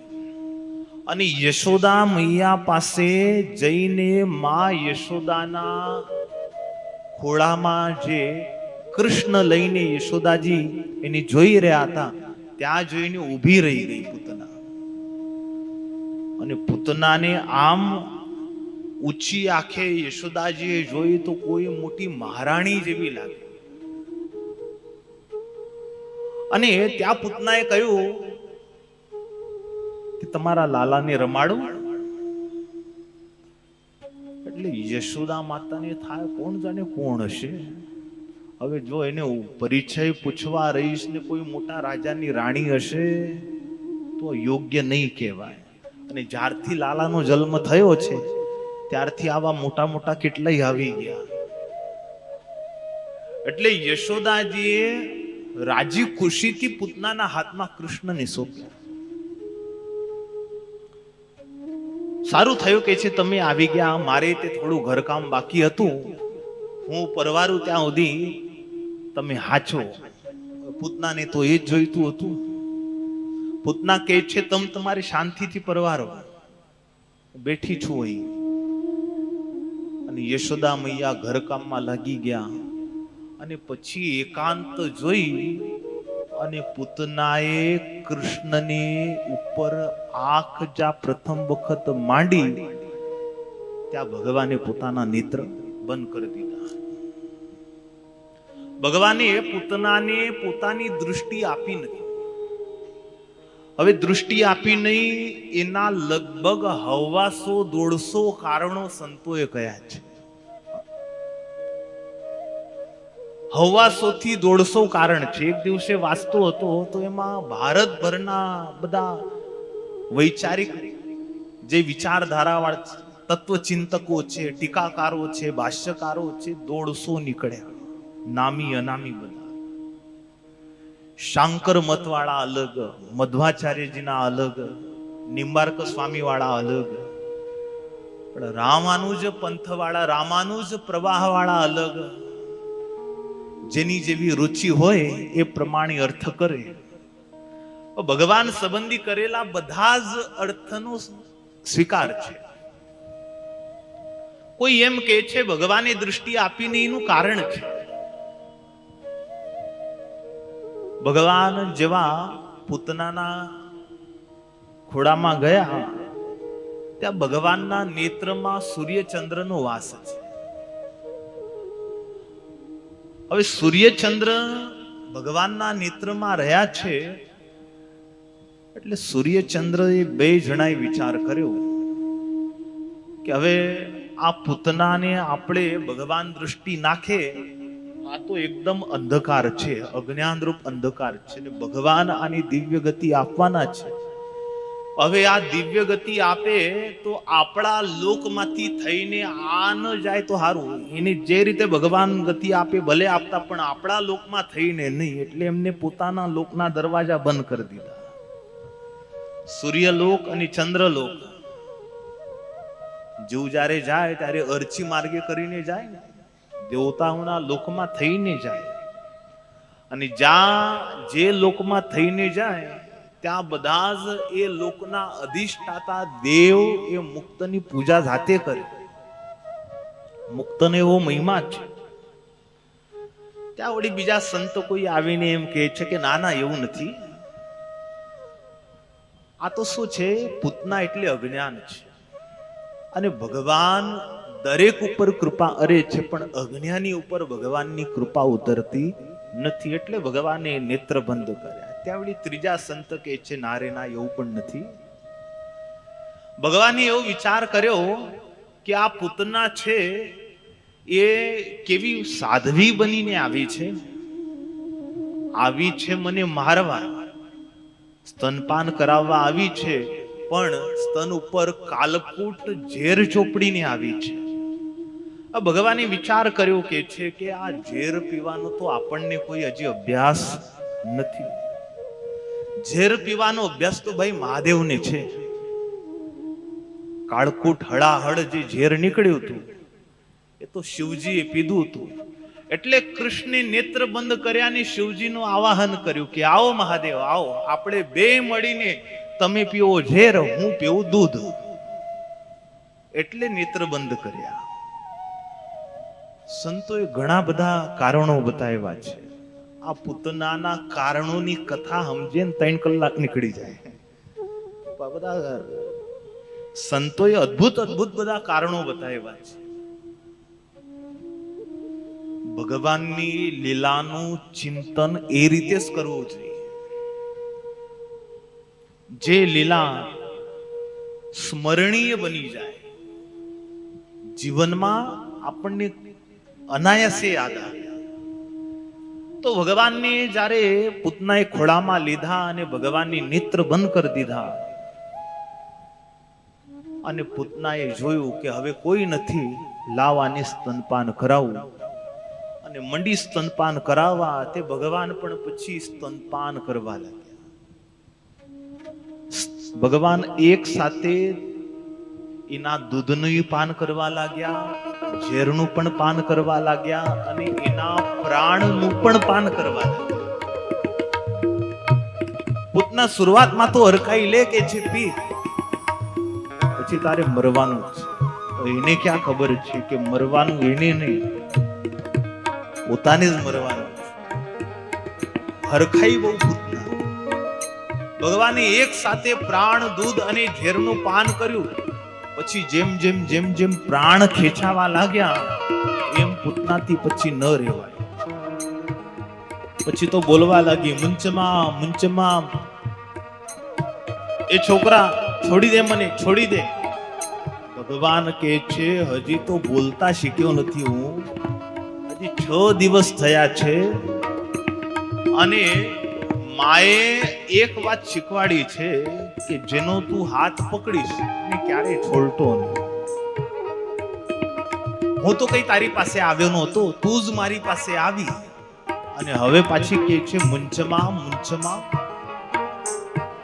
પછી તો ભગવાન એના પ્રાણનું પાન કરવા લાગે એટલે પૂતનાને અસહ્ય વેદના થઈ. અને અસહ્ય વેદના થઈ એટલે પૂતનાથી ન રહેવાય. એટલે ઘરની બહાર નીકળી પૂતનાને થાય આજ નિશ્ચય મહારાજ કંસનો કાળ છે, આજ છે. પછી તો ઘરની બહાર નીકળી આકાશમાં વિહાર કરવા લાગી. આને લઈ જવું મથુરામાં. ભગવાનને થાય આ પ્લેન છે ને ટેક ઓફ તો થયું પણ ખોટી દિશાએ ચડી ગયું. ભગવાનને થાય લાવને એ બાને વ્રજને જોઈ તો લઉં, આ વ્રજમાં શું શું છે. અને પછી ભગવાને પોતાનું વજન વધાર્યું ને એના પ્રાણ ખેંચ્યા, દૂધ પાન દ્વારા પ્રાણ ખેંચ્યા અને પૂતના પંચમામ કરતા પ્રાણ એના નીકળી ગયા અને ઉપરથી નીચે પડી ધબ દઈને. ઘરમાં જો પૂતના હોત ને તો ઘરને ભાંગીને ભૂકા થઈ ગયા હોત. ઘર જ નહીં, આખું વ્રજનું કચ્ચર ઘાણ નીકળી ગયો. એટલે ભગવાનને થયું આને છે ને મારવા મારે યમુના પાસેનું જે મેદાન છે ને ત્યાં લઈ જવું છે. જે યમુના પાસે જે વન હતું ને ત્યાં ભગવાન એને લઈ ગયા. ત્યાં સુધી ભગવાન એની જોડે ગયા અને પછી ત્યાં એના પ્રાણ ભગવાને હર્યા. હવે પૂતના પડી તો એટલો મોટો એનો આવાજ થયો કે વ્રજ 84 ગામ સુધી એનો આવાજ સંભળાયો. વ્રજમાં જાને ભૂકંપ આવ્યો હોય એવા આંચકા લાગ્યા. બધા કામ કરતા હતા, બધા એકદમ ગભરાયા અને યશોદાજીને તો તત્કાળ લાલો યાદ આવ્યો. ઘરકામ કરતા તરત જ કામ પડતું મૂકીને બહાર ઓસરીમાં આવીને જુએ તો લાલો દેખાય નહીં. અને મૈયાની પછી ચીસ નીકળી ગઈ, મારો લાલો, માલો લાલો. આ શું થયું? શાનો અવાજ થયો? ત્યાં કોઈ આવીને માં યશોદાને કહ્યું કે કોઈ મોટી રાક્ષસી મરીને પડી છે. એ પૂતનાનો દેહ એટલો મોટો હતો, 7 કોસ સુધી એનું શરીર પડ્યું હતું. 7 કોસ એટલે લગભગ 14 કિલોમીટર જેટલા વિસ્તારમાં તો એનો દેહ પડ્યો હતો. કેટલી મોટી દેહવાળી હશે! 14 કિલોમીટરનો દેહ આટલો લાંબો હોય તો પાછો ઊંચાઈ હોય ને. તો લોકોને તો ખ્યાલ આવ્યો નહીં કે આ શું પડ્યું છે આટલું મોટું લાંબુ. ત્યાં નજીક જોઈને છોકરાઓ જોઈને જોવે, ઓ આ તો કોઈ મોટી રાક્ષસી લાગે છે. યશોદા મૈયા રોવા લાગ્યા, ગોપીઓ ભેગી થઈ ગઈ, મારો લાલો, મારો લાલો. પછી બધી જ ગોપીઓને સાથે લઈ મૃત પડેલી રાક્ષસીના દેહ પાસે બધા આવ્યા અને ત્યાં કનૈયાને એની છાતી ઉપર રમતા જોયો. ભગવાન પડ્યા તો એ કેવા પડ્યા તમે જુઓ. ઉપરથી પૂતનાના શરીરને પકડીને પૂતનાએ આમ પકડેલા ભગવાનને. સ્તનપાન તો આમ જ કરાવતી હતી. પૂતનાને જ્યારે ભગવાને પ્રાણ હર્યા ત્યારે ભગવાનને થયું આ પૂતના પેટના બળે નહીં પણ પીઠના બળે પડે તો સારું. એટલે સ્તનપાન કરાવતી વખતે સહેજઈ આમ શરીર હોય, નમેલું આ બાજુ હોય. જો ભગવાને એમ જ પ્રાણ ખેંચાવત તો ભગવાન દબાઈ જાય. ભગવાને પ્રાણ હર્યા જોડે જોડે પોતાના ભારથી આમ દબાવી, એટલે પૂતના પડી પણ પીઠના બળે પડી. અને પછી ભગવાનની છાતી ઉપર, હવે ભગવાનનું મુખ પાછું એની છાતી તરફ હતું, પણ પૂતના જેવી પડવા લાગી એટલે ભગવાનને થયું લાવ હું ફરી જાઉં. જેવી પૂતના પડી એટલે ભગવાને પણ પોતાનું શરીર ફેરવી દીધું. જાણે એની છાતી ઉપર ભગવાન સૂતા હોય એ રીતે વ્રજવાસીઓએ કનૈયાને જોયો. હવે એના શરીર ઉપર ચડવા માટે કેટલી નિસરણીઓ બાંધીને ત્યારે એના શરીર ઉપર તો માણ ચડી શક્યા. લાલાને હેમખેમ જોયો અને ગોકુળવાસીઓએ કહ્યું કે મૈયા ચિંતા ના કર, લાલા તો સુખરૂપ જ છે. પછી લાલાને તેડી માં યશોદાજીને સુપ્રત કર્યા. એટલામાં નંદ બાબા પણ આવ્યા. નંદ બાબાની ચિંતા સતાઈ રહી હતી. શું થયું હશે, શું થયું હશે, શું વિપદા આવી હશે. અને ત્યાં તો આ પૂતના રાક્ષસી પડેલી નંદ બાબાએ જોઈ નંદ બાબાને થાય આ શું આટલું બધું ભયંકર, કેટલાય વૃક્ષો પડી ગયા છે, દબાઈ ગયા છે, આ શું કોઈ ભૂકંપ થયો કે કઈ અનિષ્ટ પૃથ્વીના પેટાળમાંથી બહાર આવ્યું? ત્યાં કેટલાક ગોકુળવાસીઓ નંદ બાબાને ઘેરીને ઉભા રહી ગયા. બાબા, ભગવાને કૃપા કરી કે છે આજે તો તમારો લાલો ભગવાનની કૃપાથી બચી ગયો. આ જો કે છે આ મોટી રાક્ષસી મરી પડી છે અહીં. અને ત્યારે નંદલાલ બાબાને થયું કે વસુદેવજી કહી રહ્યા હતા એ સાચું જ કહી રહ્યા હતા. ગોકુળ પર કોઈ આફત આવી છે ભાઈ. પાકો બ્રાહ્મણ છે, પાકો જ્યોતિષી લાગે છે. એની બોલીમાં એટલું સત્વ છે. પછી તો વ્રજવાસીઓને બધાને તેડાવ્યા. નંદ બાબા કહે છે હારું થયું મારો લાલો બચી ગયો. પણ વ્રજવાસીઓ કહે છે લાલા તો જાણે લાલાની તો રક્ષા થઈ, પણ હવે વ્રજ સુરક્ષિત નથી. નંદ બાબા કે હવે શું થયું? તો કે આટલી મોટી દેહવાળી આ પૂતના અહીં પડી છે. હવે આનો દેહ અહીં મૃત પડ્યો છે, સડશે, કેટલી જીવાત થશે, કેટલાય ગીધ ચીલ જેવા પક્ષીઓ અહીં મંડરાશે, એના શરીરની દુર્ગંધ આખા પંથકમાં ફેલાશે. આપણે સુખી કેમ રહીએ? પછી તો નંદ બાબાએ કહ્યું જાઓ પોતપોતાના ઘરે, કરવત કુવાડો લઈને આવો બધા. આરીઓ મંગાવી, કુવાડા મંગાવ્યા અને પૂતનાના અંગ અંગ કાપ્યા. પણ પૂતના જ્યારે પડી ત્યારે પૂતનાએ એક કામ બહુ સારું કર્યું. પૂતના જ્યારે મરતી હતી ત્યારે પૂતનાએ જાણે ઉપકાર કર્યો કે છે મારો આટલો મોટો દેહ તમારે બાળવા લાકડા એટલા જ જોઈશે, લાવો ને તમારું એ કામ હું કરતી જાઉં. પડી તો કેટલાક ઝાડવા ઉપર પડી કે છે લ્યો આ ઝાડવા પાડતી જાઉં છું, આ જ લાકડાઓથી મને બાળી નાખજો. જે બધા વૃક્ષો હવે આટલા ઉપરથી આટલો મોટો દેહ ધબ દઈને પડે, ભલે ને ગમે તેટલું ઘેઘુર ઝાડવું હોય, લાકડાને ફાળવાની જરૂર ના પડે. એની રીતે નાના નાના પીસીસ થઈ ગયા, કટકા થઈ ગયા, લીલા ઝાડવાના એવા પીસીસ થઈ ગયા, છુંદો થઈ ગયો કેટલાય ઝાડવાનો. અને પછી એના શરીરના અંગ અંગ કાપી એ પૂતનાના દેહનો અગ્નિ સંસ્કાર થયો. શુકદેવજી મહારાજ કહે છે કે રાજા, જ્યારે પૂતનાના દેહને અગ્નિદાહ અપાયો ત્યારે મૃત એ પૂતનાના શરીરમાંથી ચંદન જેવી સુવાસ આવી રહી.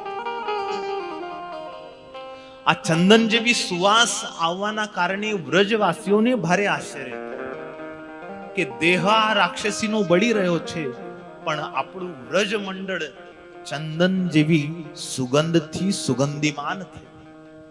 પરીક્ષિત રાજાના કાન ચમક્યા. કહે છે મહારાજ, પૂતના રાક્ષસી હતી તો હવે એના દેહને બાળતા ચંદન જેવી સુવાસ કેમ આવી?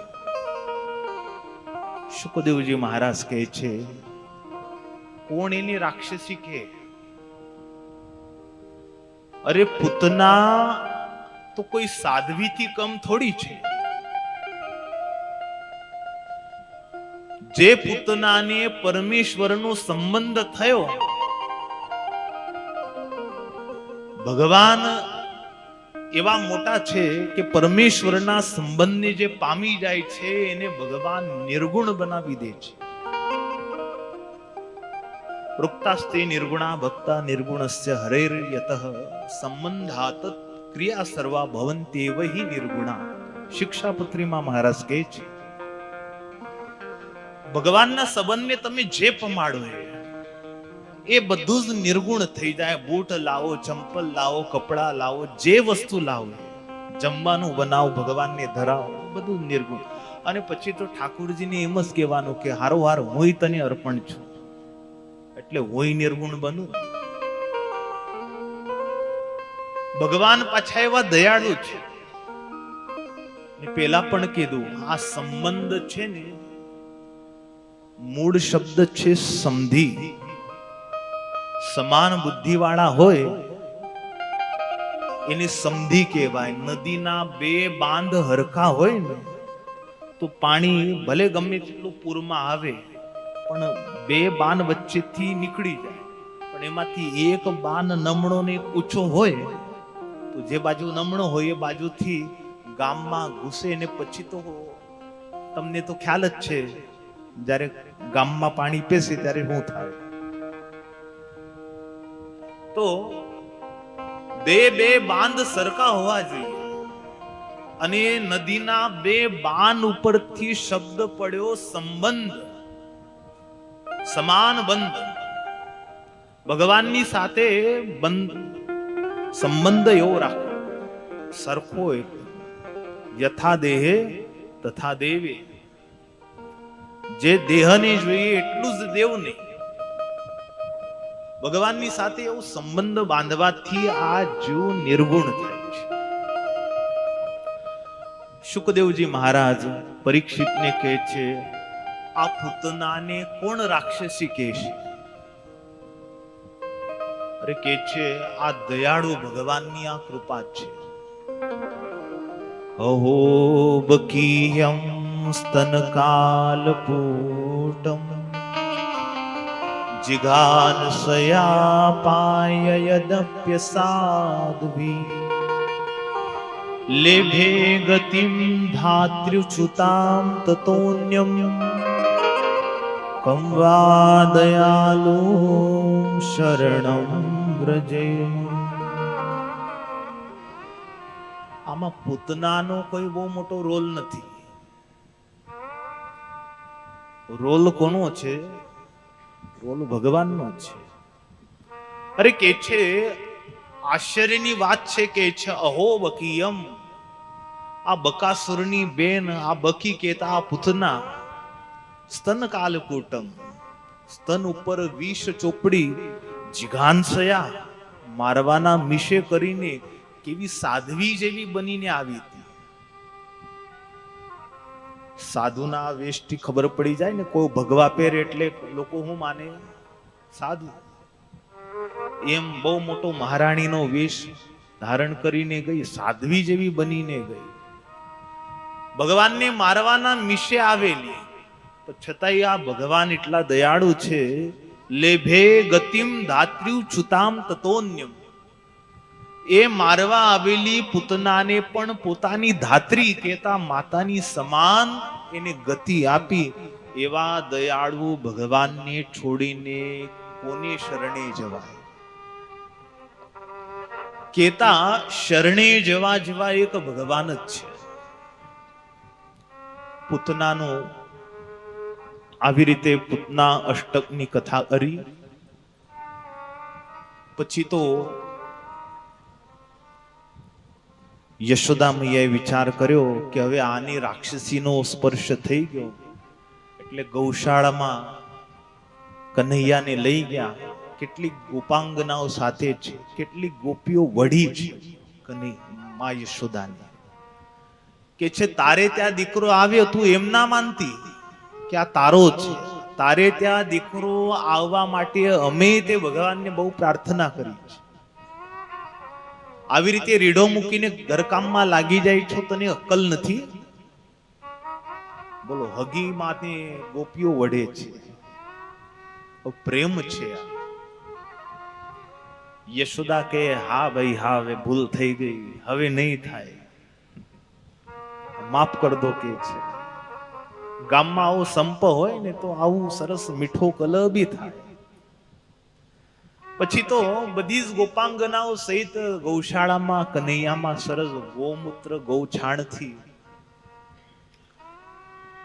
કનૈયાને એમાં રગડડ એક એક અંગથી એને સ્નાન કરાવ્યું છે. જો ગાય એવું પ્રાણી છે ને, ગાયનું બધું જ પવિત્ર છે. આ સૃષ્ટિમાં ચિકિત્સા ઉત્તમ ચિકિત્સક કોઈ હોય ને તો એ ગાય છે. ગાય જેવો ચિકિત્સક ડોક્ટર ના કહેવાય. જૂના જમાનામાં લોકો દેશી નસલની ગૌ પાળતા. આપણે ત્યાં આ મંદિરમાં ગીર ગાયો છે, આ દેશી નસલની ગાય કહેવાય. હવે આપણે ત્યાં જગ્યાનો અભાવ છે. જૂના જમાનામાં શું છે, ગૌશાળા હોય ને તો એની જગ્યા રાખતા. ગૌશાળાની અમુક જગ્યા હોય, પછી એ જગ્યામાં બીજું કોઈ કામ ન થાય. એનું કારણ હોય કે એ જગ્યામાં પછી વન જવું હોય ને ગાય સ્વચ્છંદી પોતાના મન પ્રમાણે વિહાર કરે અને જે કઈ વનસ્પતિ એને મળે એ જમે. એ ગાયની સેવા કરનાર સેવકને સૂંઘીને ગાયને ખ્યાલ આવી જતો કે આનામાં કઈ બીમારી છે. આ ગાય એવું પ્રાણી છે, ગાયની નજીક તમે જાઓ ને તો એ તમને સૂંઘીને એ જાણી લે છે કે આને કઈ બીમારી છે. પછી પોતાનો સેવક હોય ને એને બીમારીમાંથી ઉગારવા વનમાં જાય અને પોતે એ બીમારીની દવારૂપ વનસ્પતિએ પોતે જમે અને એનું દૂધ, હવે દૂધ આપતી વખતે પણ એને એટલો વિવેક હોય કે પોતાનું વાછરડું જ્યારે દોવા આવે ત્યારે વનસ્પતિના ભાગનું દૂધ એ પોતાના વાછરડાને ન આપે, પણ એનો જે સેવક છે પોતાના માટે જ્યારે દુહે ત્યારે એ દોહનમાં એ વનસ્પતિમાં રહેલા ગુણ, એ ઔષધીય ગુણરૂપ જે દૂધ છે એને આપે. જૂના જમાનામાં આવી રીતે ગૌ સેવા થતી ને એટલે લોકોને બીમારીઓ નહોતી થતી. ગૌ સેવા હવે તો નીકળી જ ગઈ એટલે ઘરે ઘરે હવે બીમારીઓ પેસી ગઈ. આપણું હિન્દુ કલ્ચરનું ખાનપાન એવું છે કે આપણને બીમારીઓ થવી ન જોઈએ. આ બધી વનસ્પતિ આપણે ખાઈએ છીએ. જ્યારે પૃથુ ભગવાનનું આખ્યાન ભાગવતમાં લખ્યું ત્યારે પૃથ્વી ઓબડ ખાબડ હતી. પેલા તો એને સપાટ કરી, પછી ભગવાન પૃથુએ પોતાના જે રાજ્યના લોકો હતા એમને આજ્ઞા કરી કે તમારે ભાઈ શું વાવવું ખાવા માટે, આ શરીર સ્વસ્થ રહેવા માટે કઈ વનસ્પતિ લઈ શકાય. તો ભગવાન પૃથુએ પછી આ કઠોળ છે, ચોખા છે, એનું વાવેતર સૌ પ્રથમ ભગવાન પૃથુએ કરાવ્યું હતું. પૃથ્વી નહોતા માન્યા, પછી પૃથ્વી માતાને ભય દેખાડ્યો, પછી પૃથ્વી માની ગયા અને એ વખતથી પછી ખેતી ચાલુ થઈ. ભગવાન પૃથુ પ્રગટ થયા ને ત્યારથી ભારત વર્ષમાં ખેતી ચાલુ થઈ. સૌથી ખેતીવાળો પ્રાચીન દેશ કોઈ હોય તો એ ભારત છે. અને ખેતીનો પ્રારંભ કરાવનાર સ્વયં ભગવાન છે. પૃથુ રૂપમાં ભગવાન સ્વયં પ્રગટ થયા હતા. તો આપણું જે ખાનપાન છે એ વનસ્પતિ છે. ઘઉં, ચોખા, બાજરો, આ બધું જે કઠોળ છે એ બધી વનસ્પતિ છે. આ કળિયુગમાં જીવને સ્વસ્થ રાખે એવી છે. હવે એમાંય તે રાસાયણિક ખાતરો ભળી હતા એટલે એનો જે કસ હતો ને, હવે તો એવું છે ડોક્ટરો તો કે ફળ ખાઓ. ફળ ન ખાતો હોય ને તો એ માણસ 10 દિવસ જીવે, પણ ફળ જો ખાવા માંડે ને તો 5 દિવસમાં ઉઠામણા થાય ને. કારણ કે ફળમાં જ એટલું બધું રાસાયણિક બધું ભેળી દીધું છે. જાત જાતના બધા ઇન્જેક્શનો મારે. એક રાતમાં તો નાની દૂધીને એ મોટી હાથ જેટલી લાંબી કરી નાખી. તરબૂચમાં કોણ જાણે કયું ઇન્જેક્શન મારતા હશે. ભેળસેળ એટલું બધું થઈ ગયું. હવે તો એનો ભય છે, એ ન ખવાય એમ. આ બધું પતન ક્યારથી શરૂ થયું? જ્યારથી આપણા હિન્દુઓના આંગણામાંથી ગાય દૂર થઈ ત્યારથી આ બીમારી, આ પતન, ઘરમાં કંકાસ, આ બધું શરૂ થયું. નહીં તો જૂના જમાનામાં ઘરના આંગણામાં ગાય રહેતી.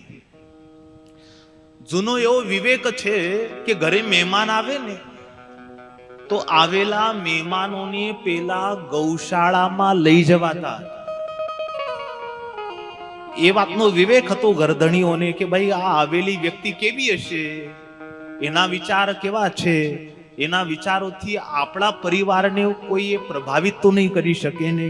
કઈ બીજા ત્રીજા ઈરાદાથી આવ્યો હોય તો મહેમાનોને સૌથી પહેલા ગાયના દર્શન કરાવવા હતા કે ભાઈ આના દર્શન કરવાથી એના જે કદાચ નબળા વિચાર હોય, ખોટા વિચાર હોય, તો ગાયના દર્શન કરવાથી એના અંતરમાં સાત્વિક વિચારો પ્રગટ થાય.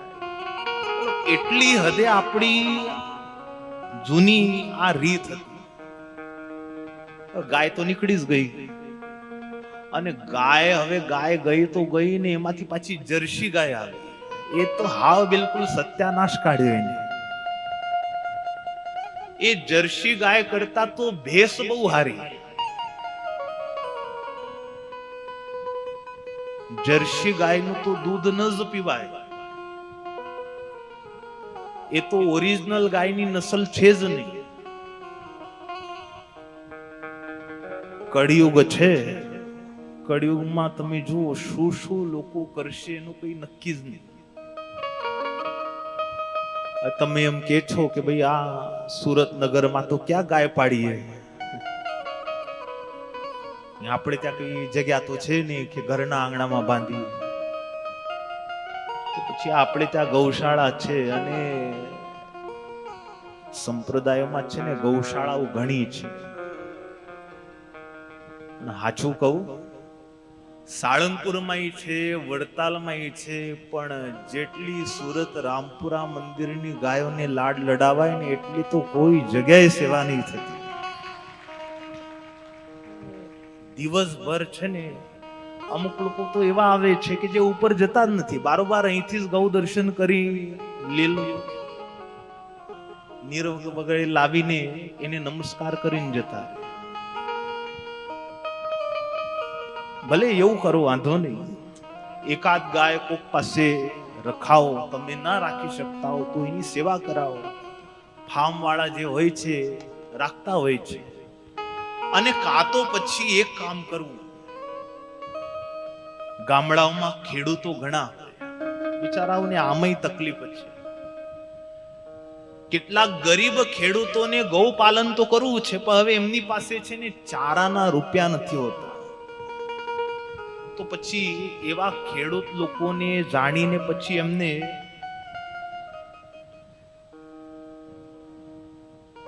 કઈક ચારાની વ્યવસ્થા કરાવી દેવી. એ રીતે પણ તમે આપણી સંસ્કૃતિ ટકાવવા માટે થઈને સાહેબૂત થઈ શકો છો. આ પણ વિચાર કરવો છે. આ ગૌ પાલન છે ને, રાવણ મરતા મરતા બોલ્યો કે જે દેશમાં ગૌ પાલન થતું નથી એ રાષ્ટ્રનો વિકાસ થતો નથી. વિકાસ એટલે આ રોડ થવા અને મોટી મોટી બિલ્ડિંગો બંધાવી એવો વિકાસ નહીં. આધ્યાત્મિક વિકાસ.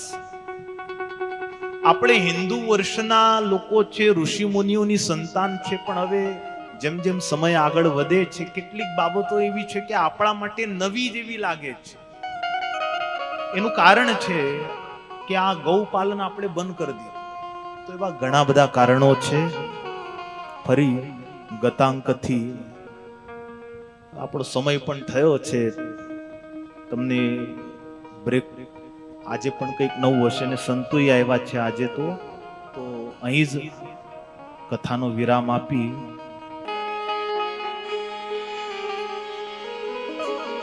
ખૈડાના હાર પ્યારા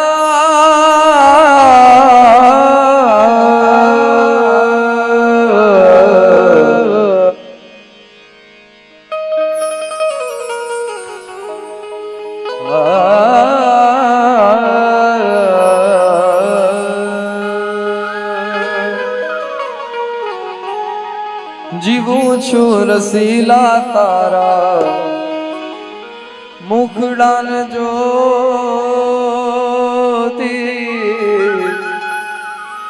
જ્યોતિ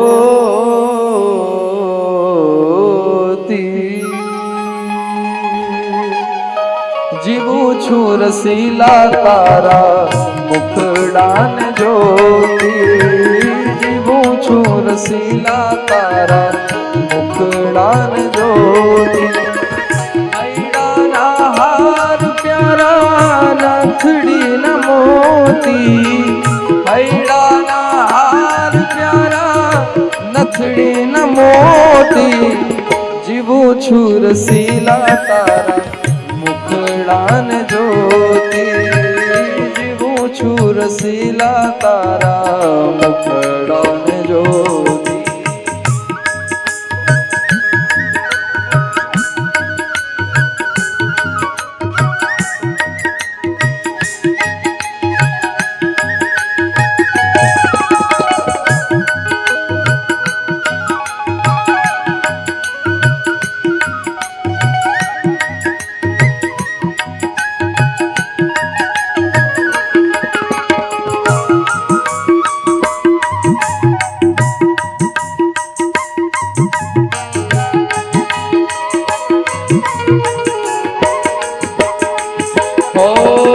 મુખડું જોઈને તારું મોયું મન મારું મુખડું જોઈને તારું મોયું મન મારું પિયર સાસરિયું સર્વે ગરે ગરે નિઝરે નિઝરે મગરે ગ ગ ગરે ગમ બગમ દાબા મગ ગરે ગરે જાની ગરે જાની ગરે જાની મુખડું જોઈને તારો બોલ્યો મન મારો પિયર સાસરિયું સર્વે થયું મને ખારું પિયર સાસરિયું સર્વે થયું મને ખારું જીવું છું રસીલા તારા મુખડાન જોતી જીવું છું રસીલા તારા મુખડાન જોતી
નટવર નિરખી તુને અંતર ઠરે છે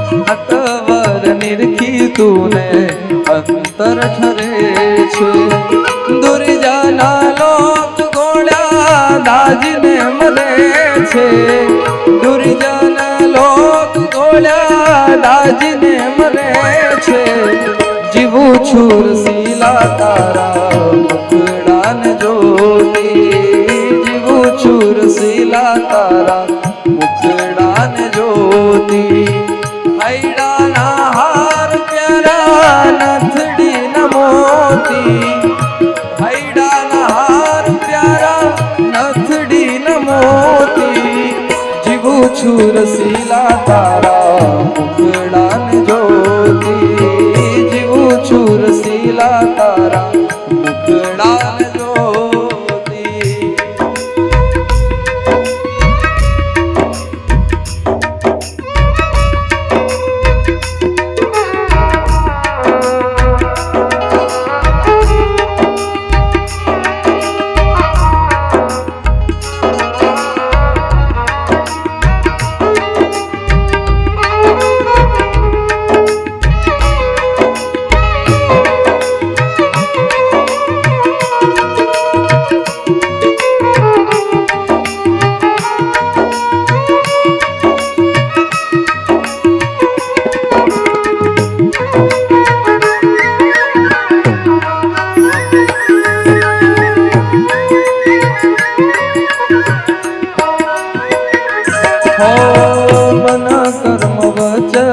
હું થઈ રહે તારી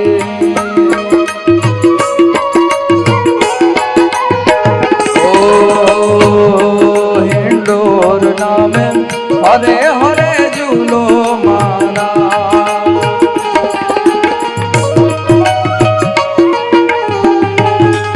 હિંડોર નામે હરે હરે ઝૂલો મહારાજ હિંડોર નામે હરે હરે ઝૂલો મહારાજ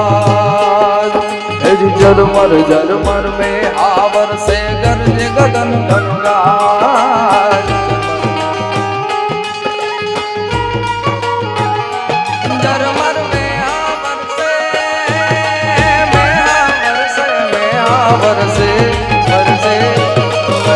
हाँ झरमर झरमर में आवर से गरज गगन गंगार दादुर मोर बपैया बोले दादुर मोर बपैया बोले आनंद छायो आज हिंडोर नामे हरे हरे झूलो महाराज हिंडोर नामे हरे हरे झूलो महाराज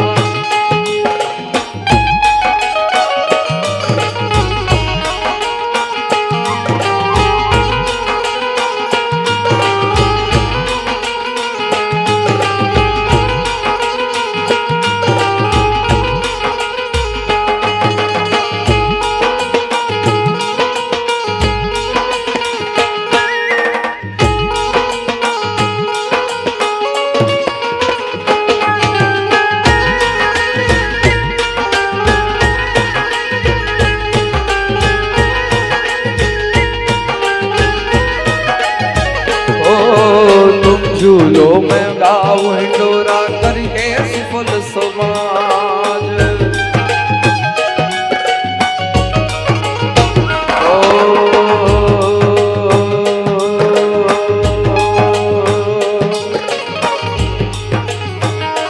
मीठे रस से बरियोरी राधा रानी लागे राधा रानी लागे मने कारो कारो यमुना जी रो पाने लागे मीठे रस से बरियोरी राधा रानी लागे राधा रानी लागे मने कारो कारो यमुना जी रो पाने लागे मने कारो कारो यमुना जी रो पाने लागे तुम झूलो में गाओ हिंडोरा करके सुफल समाज जी थई ता तार नचावू माबा माबा नी नी बमा बमा रे मरे जनी जनी रे रे जनी जा मामा रे बाबा मनी बमा रे जनी जा थई ता तार नचावू थई ता तार नचावू बजत ताल पखार हिंडोर नामे हरे हरे झूलो महाराज हिंडोर नामे हरे हरे झूलो महाराज महाराज महाराज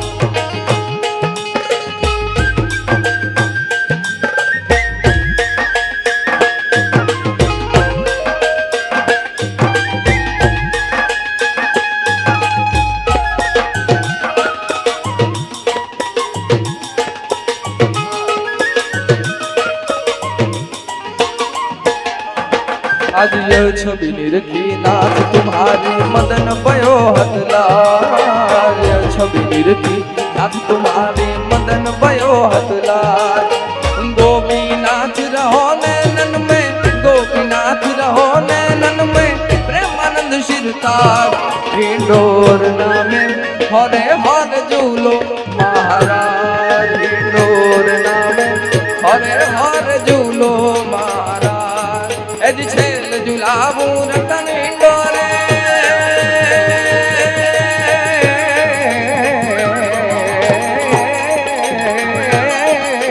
छेल झुलावू रतन हिंडोरे छेल झुलावू रतन हिंडोरे सुपत्र सबका हिंडोर नामे हरे हरे झूलो महाराज हिंडोर नामे हरे हरे झूलो महाराज हरे हरे झूलो महाराज हरे हरे झूलो महाराज बोलो श्री गोपीनाथ जी महाराज। મહારાજની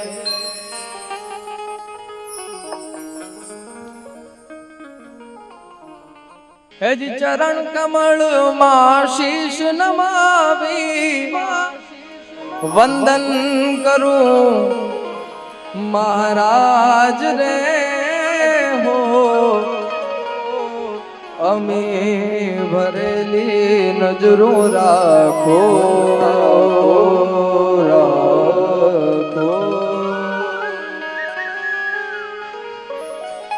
અમે ભરેલી નજરો રાખો નારાયણ મુનિ દેવ રે અમે ભરેલી નજરો રાખો નારાયણ મુનિ દેવ રે દર્શન આપો દુખડા કાપો નારાયણ મુનિ દેવ રે અમે ભરેલી નજરો રાખો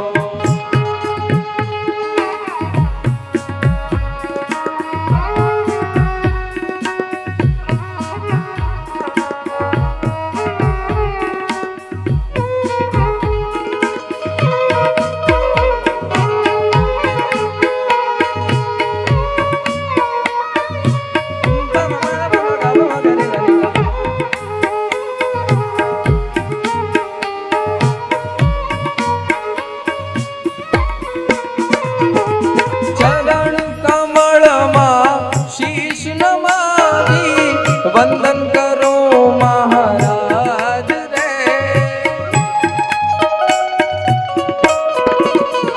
ઓ ચરણ કમળમાં શીશ નમાવી વંદન કરો મહારાજ રે હો દયા કરીને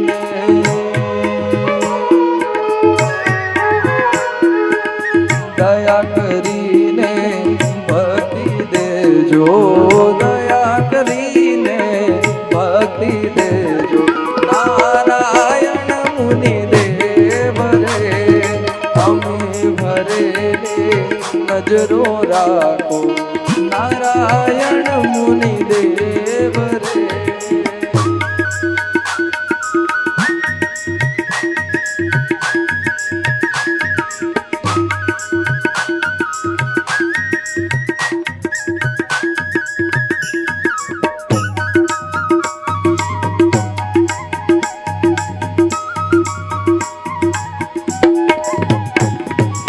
હું દુખિયારો તારે તારે વાલા હું દુખિયારો તારે તારે આવી ઉભો મહારાજ રે હું દુખિયારો તારે તારે આવી ઉભો મહારાજ રે હો આશીષ દેજો મારે જો આશીષ દેજો પુર મારે જો નારાયણ મુનિ દેવ રે અમે ભરેલી નજરો રાખો નારાયણ મુનિ દેવ રે દર્શન આપો દુખડા કાપો નારાયણ મુનિ દેવ રે તુરંગાઈ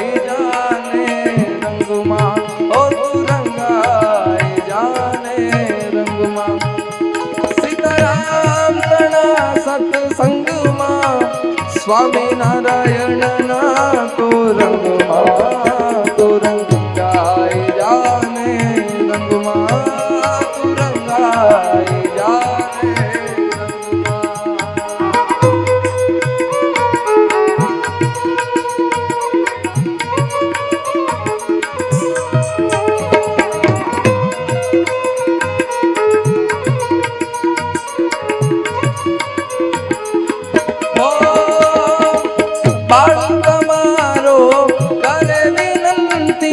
સાંભળજો મહારાજ રે હો મુજ અંતરમાં વાસ કરો ને મુજ અંતરમાં વાસ કરો ને નારાયણ મુનિ દેવ રે અમે ભરે